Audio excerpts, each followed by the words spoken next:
La radio à regarder. La télévision à écouter.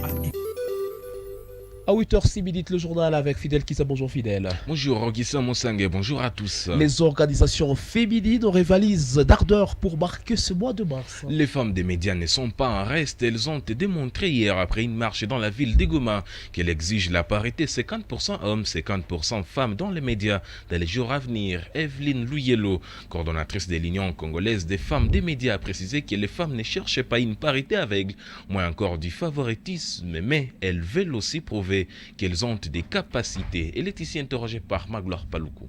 Nous prenons notre engagement nous-mêmes de travailler. Nous allons nous former plus pour être compétentes, pour que vous, Magloire, vous soyez en mesure de vous dire que vous pouvez nommer une femme dans les postes de prise de décision. Il faudrait qu'elle soit compétente. Et donc, nous continuons à nous former et nous montrons notre engagement dans notre travail. C'est question de compétence dans la parité. Oui, nous ne parlons pas de favoritisme justement, nous parlons de compétences et toutes les femmes des médias font de leur mieux pour se former plus et encore. Raison pour laquelle nous disons, nous nous engageons à nous former, nous nous engageons à être compétentes et nous nous engageons à bien faire notre travail pour que nous arrivons à ce que nous cherchons. Et ce que nous cherchons, c'est quoi? C'est la parité d'ici 2030.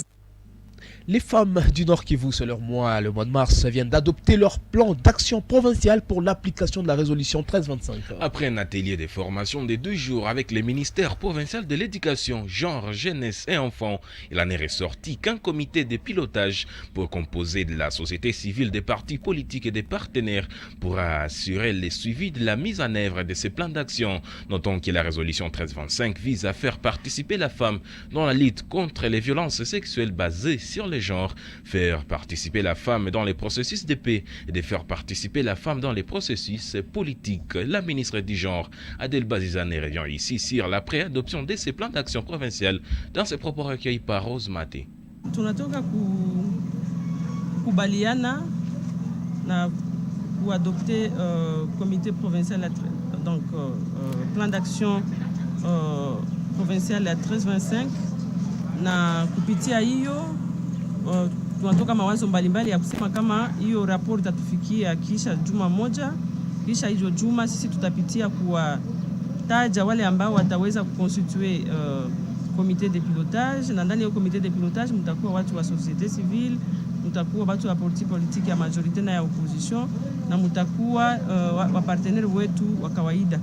Na tunapenda hiyo kazi ifanyike mbio, watufikishie ripoti mbele ya wakati ili sisi tuweze kuwataja wale ambao wataunda hiyo comité de pilotage, kwa sababu wao ndio wataenda kumaterialiser hiyo maaktivite mbalimbali na kuwa ndani ya ile plan d'action provincial ya 1325, na tunapenda ikuwe kabisa mbio. Ndio maana tunaomba kwa hii commission imetiliwa itumike mbio ili watufikishie ripoti ili kwa kwetu ku niveau yetu tuweze kuwataja wale watu ili waanze kazi, kwa sababu hatupendi kuchelewa. Tunapenda hiyo makomposante mbalimbali watu waanze kazi ndani ya jimbo na ndani ya vijiji yote, ili mwanamke naye aweze kupana ile ambaye anaweza, ili tuweze kuleta amani, maendeleo na yote yenye mnaona ndani ya jimbo yote ya Nord Kivu.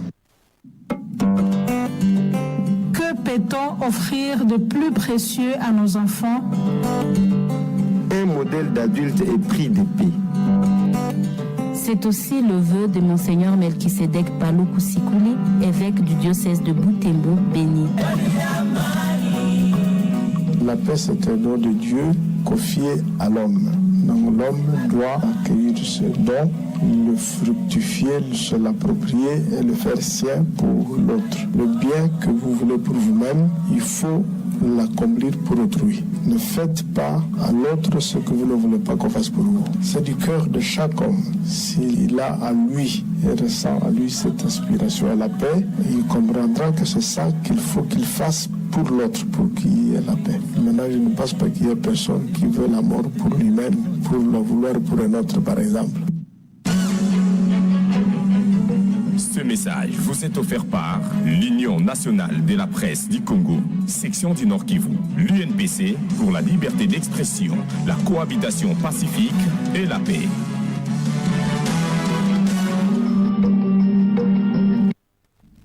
57 secondes, 10 minutes depuis 8h. Vous suivrez le journal de 8h sur Kivu en direct du plateau Cristal. Dans le studio Blé Majorel, c'est pas triché.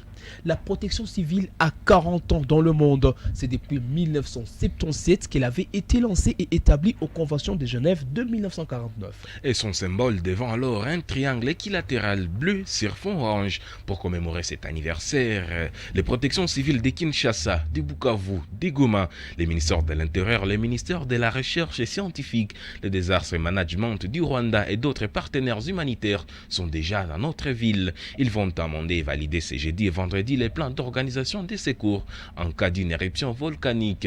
Malheureusement, la protection civile du Nord Kivu célèbre ses 40e anniversaire sans son propre camion anti-incendie. Joseph Makundi, coordonnateur de la protection civile Nord Kivu, rassure que le gouverneur des provinces a commandé 2 camions anti-incendie pour remplacer les 2 anciens camions en panne. Il est ici au téléphone, je l'ai appelé.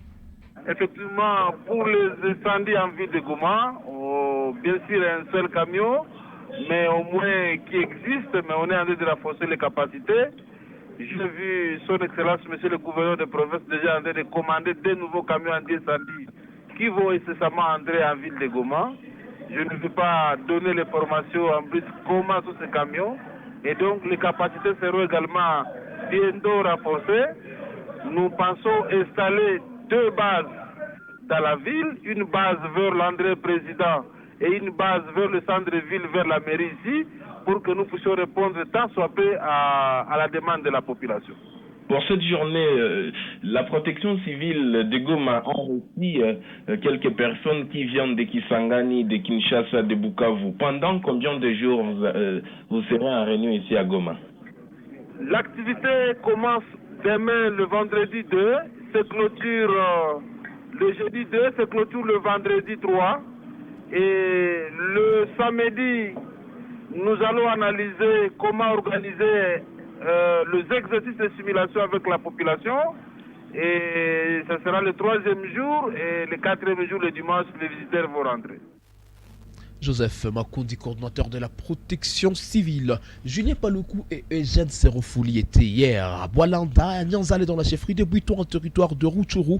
Je vais bien dire hier, mercredi 1er mars 2017. C'est un nom met dans la main durant leur adresse à la population. Ils ont prêché la cohabitation pacifique, invité les peuples à imiter leurs gestes dans la vie de tous les jours. Nous vous proposons d'écouter un court extrait de l'allocution de Julien Paloukou côte à côte avec les ministres des petites et moyennes entreprises et Eugène Serofouli. Wale watu wote waite warudi nao wakamatane kama sisi hapa. Kwa hiyo umoja irudi, kusikuwa mwingine yenyewe inasema hii ni mwingine ya watu fulani na hii ni mwingine ya watu fulani. Hiyo hatutaki. Ikuwe mwingine ya Wakristo. Tunasikilizana?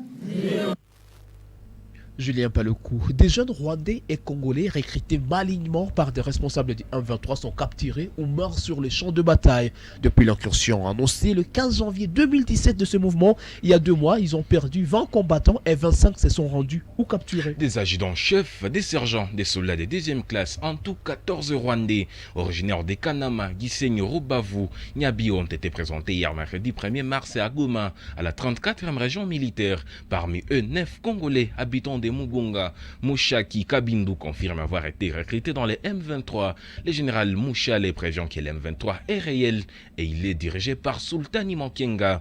Le commandant de la 3e zone de défense s'est dit rassuré que ce mouvement doit être cerné pour empêcher sa renaissance. Dans beaucoup de témoignages de ces combattants M23, ils disent avoir été recrutés par un homme appelé Kasongo et d'autres disent avoir été recrutés avec une promesse d'un travail décent en RDC.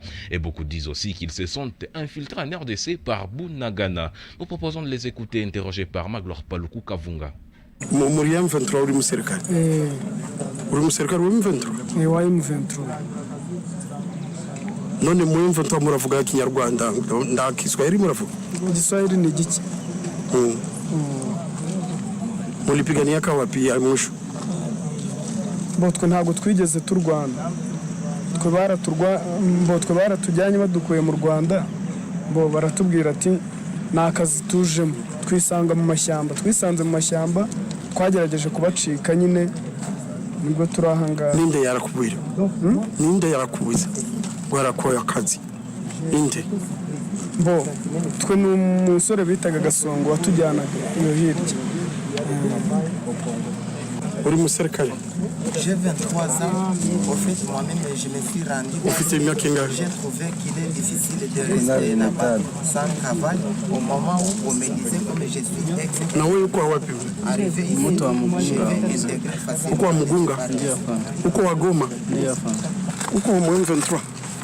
Mimi nikamatia kako na ndio akanitola mwake M23. Nani alikukamataka? Nikamataka nikutana na wengine na wako natoka Masisi na niko naojisha viatu. Kentola kumikeno. Ilikuwa le 17 janvier, le 22 nikibatoroka nimakini kia kunivaa kibongo. Kivu 1, la radio a